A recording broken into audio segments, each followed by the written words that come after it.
So this is my talk, UR, UX, UR, and everything in between. My name is Ade-Lee. I'm a UX designer at Turnitin. Been there for about a year and a half. And yeah, the agenda of this talk is going to be talking about my creative climate from 2004 to 2015. Probably spend about 15 minutes doing that. Then talking about how to fit in the ever-changing climate, adapting your skill set, and then finally focusing on takeaways. So yeah, I started, my interest in design started in 2004 when my mum bought, Jesus Christ, when my mum bought our first family computer at PC World. Once she got that, I was in love, started exploring the interweb, and I really found myself gaining in love with creative expressionism, and me just trying to be fancy, saying, I really like anime. So I just started wanting to show that appreciation, and I wanted to really make a fan site. And the fan site was for a computer game called Guilty Gear, which I loved at the time. I was obsessed, still like it.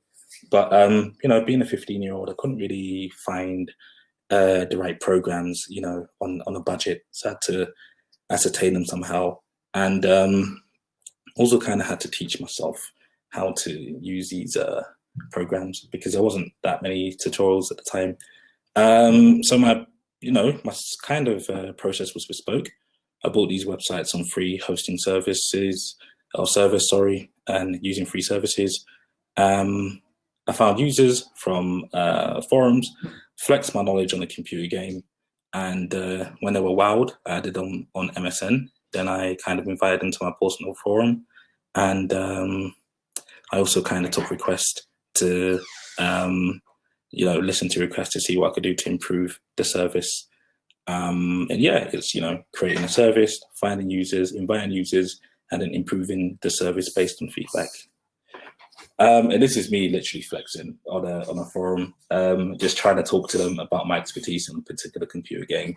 It was kind of lame. Well, it was, November 2004, shows my age. And this is what we're even talking about, which is ridiculous. Like, the amount of energy I put into this was wild. And these are a few of my weeboo sites, on the left, one that's really unusable in present day. And on the right is another that was just talking about my interest in the game.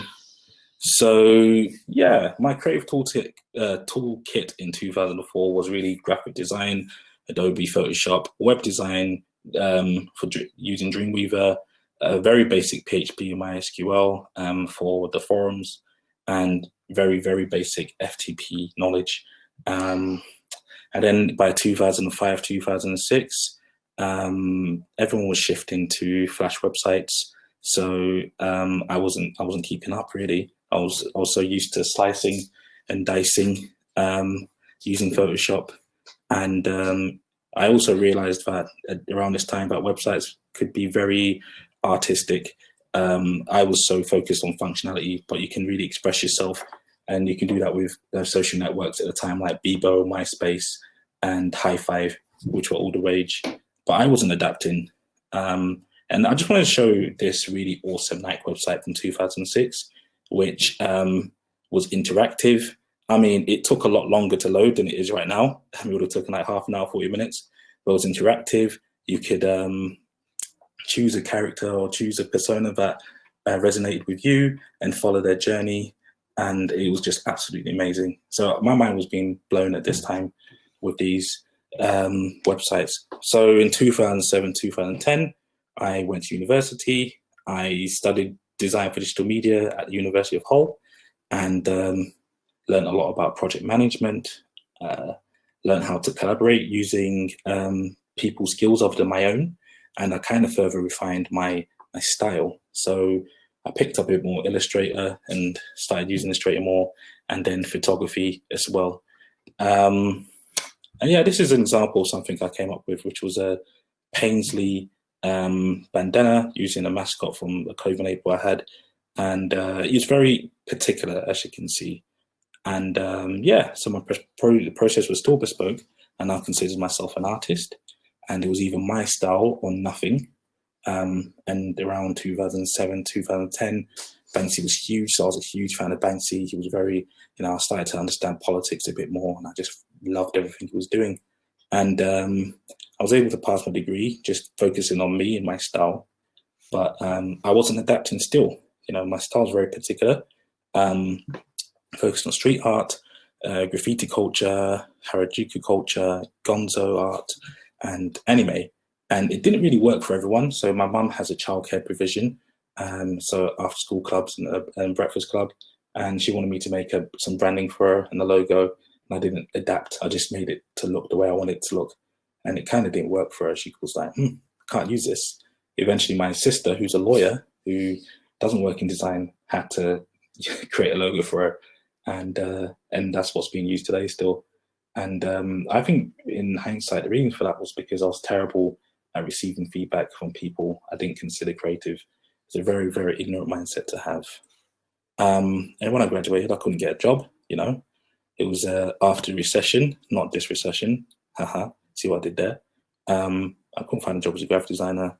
I had a very unique and broad portfolio, but it had no substance. It was just, look what I can do. But I didn't really show clients what I could do for them and how I could hit the ground running for them. So with, limited options, I decided to double down and become a teacher in China, and eventually was able to become a manager of a school as well as their graphic designer. And during my time there, I learned to manage projects better, interview staff to get feedback, facilitate workshops for like training and, kids, follow the brand guidelines. I mean, it wasn't going to cut it just doing something that I wanted to do. You have to follow their particular set of rules. And I definitely had to adapt my style for clients. So my skills set was rapidly varying without me expecting it. So the photography work I was doing while I was there made me learn Lightroom. Communicating with staff meant that I had to do email newsletters, and the teaching helped me work better with project management and workshop facilitation, as well as the branding really helped me to be more consistent. So I eventually moved back to the UK, found a job as a web design intern, and I really now had to learn how to write HTML and CSS.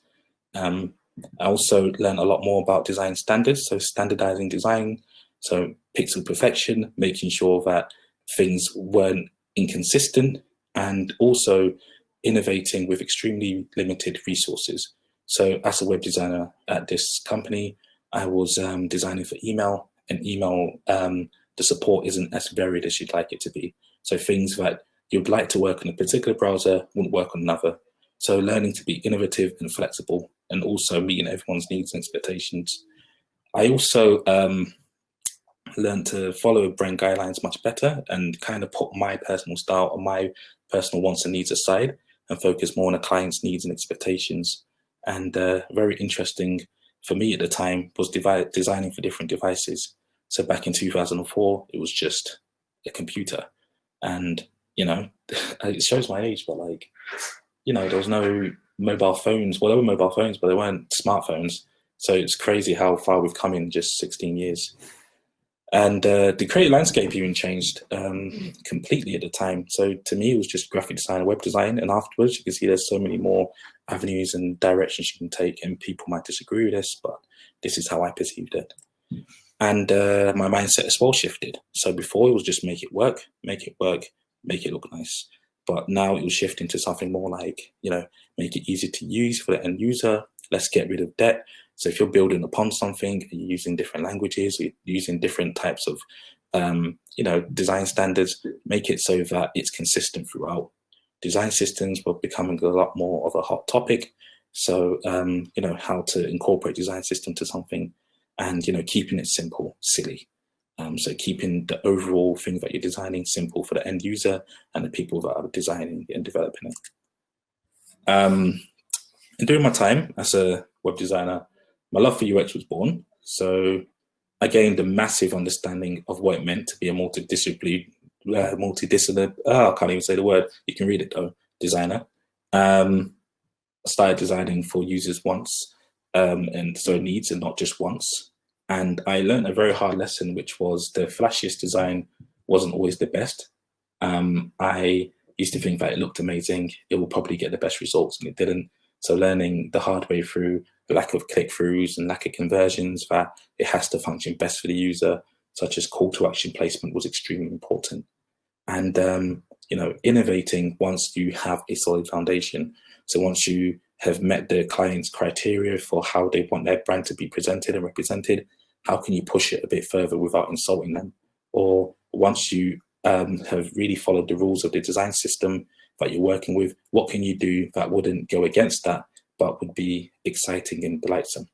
And again, really learning that the end user comes first.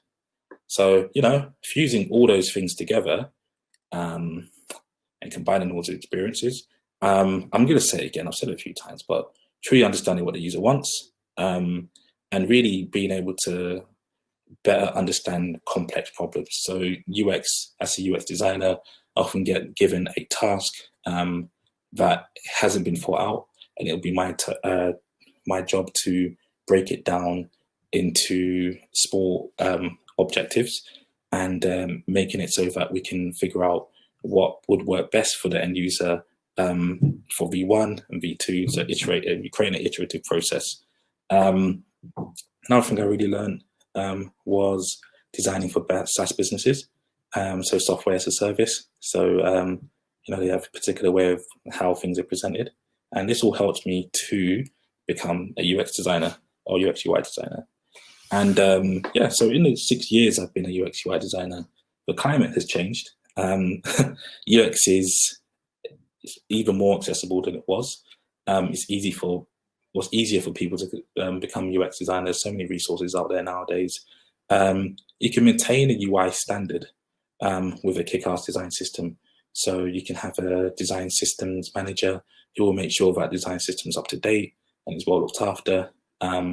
And as a UX researcher or just as a UX designer, if your UI skills aren't, tip top, you can still create really high fidelity and nice wireframes just by, maintaining that and using that design system. There are an absolute ton of influencers nowadays. If you just go on Instagram, you write, I don't know, UX lucky or UX man, you will find some person posing, giving you tips and advice. So it's so easy to get information, and there are resources everywhere. Like I mentioned, you can go on YouTube pretty easily. I even saw a video today which was how to become a UX designer as a junior, and I was like, this doesn't exactly target me, but I appreciate the fact that it's here. And I want to call out Emily Hewitson, who had a lightning talk earlier on. So I was sitting through one of her talks a few years ago, and I found out that she studied psychology for 4 years and then transitioned into UX. And it was really interesting that she said this one thing which stuck with me, which was a lot of psychological principles play into design, and she thought it was a perfect fit for her. So anyone can get into UX. In the climate now is, there's so many different avenues. So you've got design strategists, AI architects, you've got back-end developers, front-end developers, researchers, product designers, and so many other roles I've missed. So I apologize if I haven't mentioned one of your roles. And as UX UI designers, we're facing new challenges, or even as creatives, people designing a product, we're facing new challenges, which is that the user's experience is continuously evolving. There's so many devices I could just think of. I just thought of to put on the right, from designing for watches, designing for a gaming console, designing for a home entertainment system. I don't know what you call it, Alexia. Someone can leave that in the comments. Designing for phones, tablets, computers, desktop computers, and televisions. And the end-to-end process has to be consistent. So someone, for example, can wake up in the morning, not have time to check their phone, get a notification on their watch, then heading to work on a train, their phone, let's say their watch runs out of battery, they can then use using their phone. When they get to work, they shouldn't be using Facebook, but they're using Facebook on their desktop computer. And let's say they go home, play a few games with their friends, they can get a notification from the gaming console they're using, or they can get it from the television. So making sure that the end-to-end process is consistent and works for the user is a massive problem. It's not easy to be solved. Another thing is we kind of need to hook users on multiple devices and get them engaged as quickly as possible. So how can we quickly reward the user for doing the minimal amount of work they expect to be rewarded, and keep users engaged? An interesting thing I saw was the fact that in year 2000, the average attention span of a human was 12 seconds, and now it's 8 seconds, which is 1 second less than a goldfish.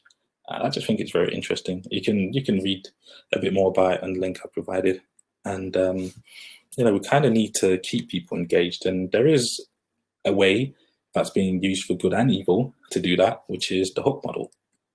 The hook model was popularized by Noah Eyal, who's an American author, lecturer, and investor.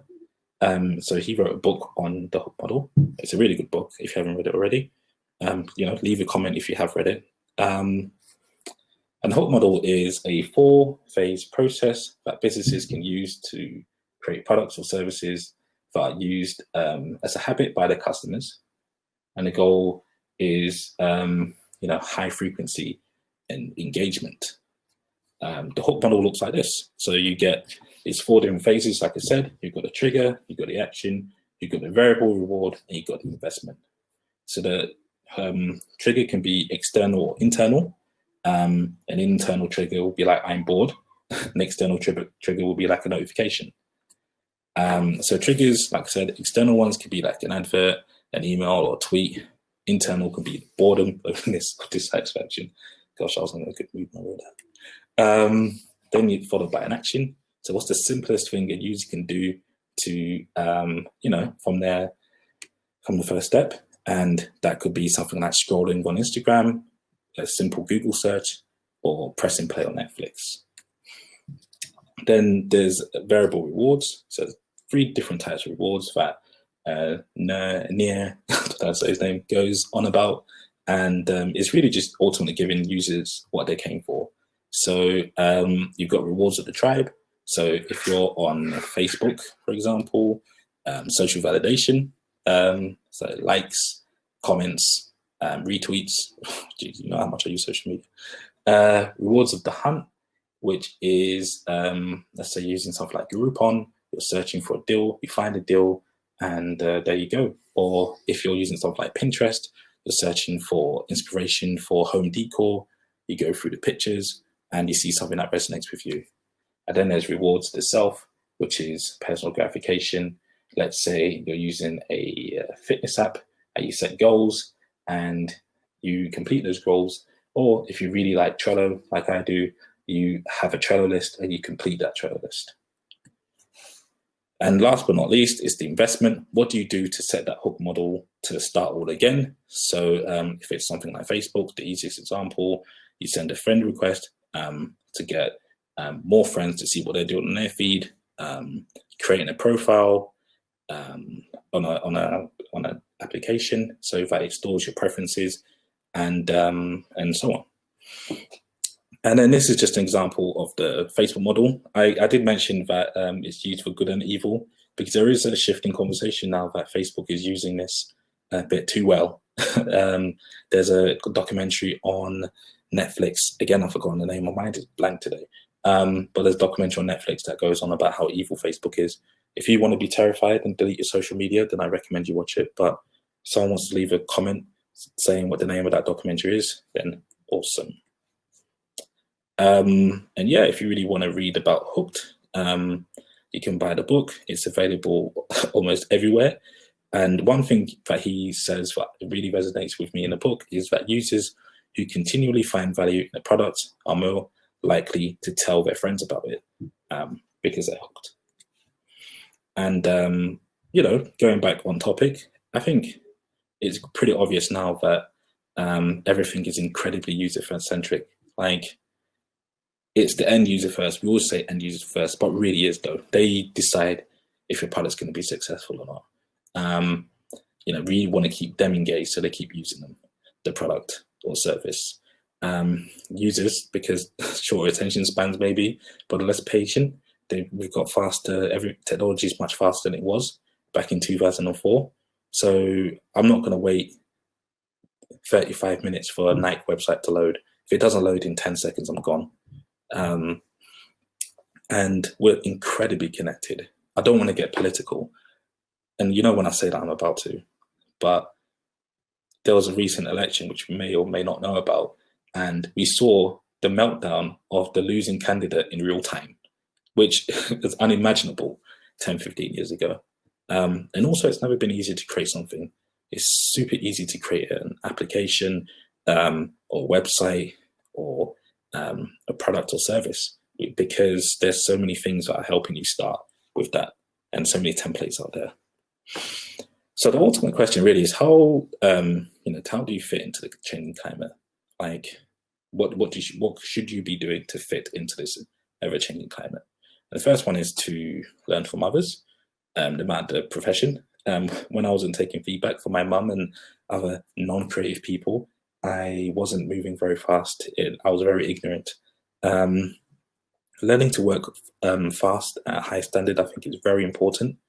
And what I mean by that is, it's not spending, rapid ideation, wireframing, quick brainstorming sessions really help just to work at high standard. Innovate when necessary. A will is a will. Don't make a will square if it doesn't have to be, which it doesn't. And then communicate, of course, speaking to people and learning from others. And last but not least, adapt your skill set.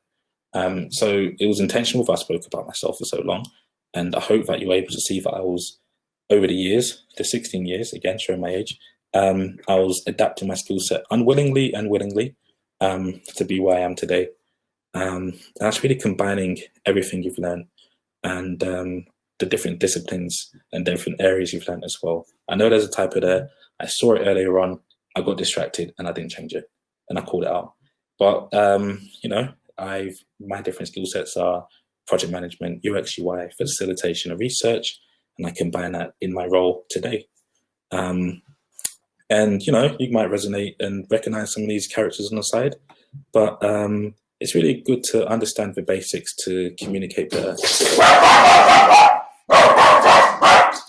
I didn't even realize my dog was in here. One second.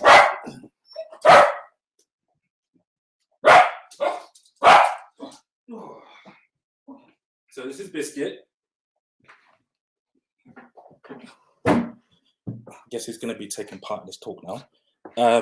So yeah, I think that understanding the basics to communicate better with your team. So what I mean by that is understanding basic terminology, understanding the pain points that the company or organization would face, and also understanding the best practices for each different profession. So project management, what are the best practices for them?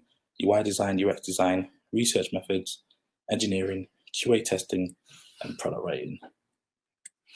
So how at Turnitin do we collaborate and as a product team? So we use the shape-up model, which is becoming very popular. I won't say it's new, but there's a book that you can read. It's completely free, and it's a process used by product development teams to shape, bet, and build meaningful products. It's based on Basecamp's own internal development approach. It's split into 3 different phases. First one is to shape. So shaping is to set the appetite of a raw idea. So execs or senior management will kind of look at the roadmap and see, hey, what can we do right now in the next or for the next quarter? And then from there, they will kind of give it to the PMs to create sketches and to pitch to see, look, this is what we want to do. This is what we need. We need 3 engineers, 2 designers, and 2 product writers. From there, they'll do some betting, and they'll say the PMs will then, sorry, let me start that again. The directors will then take all the different pitches and see which ones can be done in 6 weeks and are most valuable to the business. And then from there, there'll be some building. So it's up to the PMs who have their pitches approved to get the product built on time and work with whoever they need to get it done to the standard that it should be done at. The 6 weeks diet cycle is chosen because it's a reasonable time frame and it's a quick enough time to create something meaningful. And also it's short enough so that everyone feels like there's a deadline looming, not like, you know, it feels like crunch time all the time. And we're using the shape up process because we've grown massively. Turnitin's grown massively in the last year. We're now at 800 people, about 200 in the UK. And because of that, naturally, there's growing pains and the product team is expanding. Turnitin has been acquiring some businesses. So when a business gets acquired, we've got an entire process. Well, they've got an entire process we need to merge into our own. And then it also means that we can build meaningful products really quickly. So during the shape up process, product managers will create a fat market sketch, which it's minimal, it's really quick wireframing, but it gets the ultimate message across. It's faster, and everyone can do it, so it's really accessible. And the work shaping, like I said before, it's a senior group of people getting together, looking at the roadmap to see what works for now, and then pushing it to the product managers to create a pitch for. And yeah, so right now at Turnitin, we are currently shaping and betting this current quarter. So the way Turnitin works is we've got 4 quarters, Q1, 2, 3, and 4. We're now in the 4th quarter, and PMs and everyone are just trying to get pitches together to give to the senior directors. Pitches are joint efforts, so with all the different business stakeholders that are relevant to that task, and they're often judged by overall impact and against other pitches as well. So yeah, the book is free. Read it. That's what we're doing. I think it's pretty awesome, but by all means, it's a free book. And yeah, before I wrap up, some resources. So you've got the Workshopper blog by AJ and Smart. It's really, really good. Career. And you've got Nielsen Norman Group has many, many very insightful blogs and articles. A few books that I recommend. So Shape Up, I'd recommend that. Hooked, like I mentioned earlier, and then Refactoring UI. I just think it's a fantastic book that just makes UI, mystifies a lot of UI best practices and makes it easier to do and understand.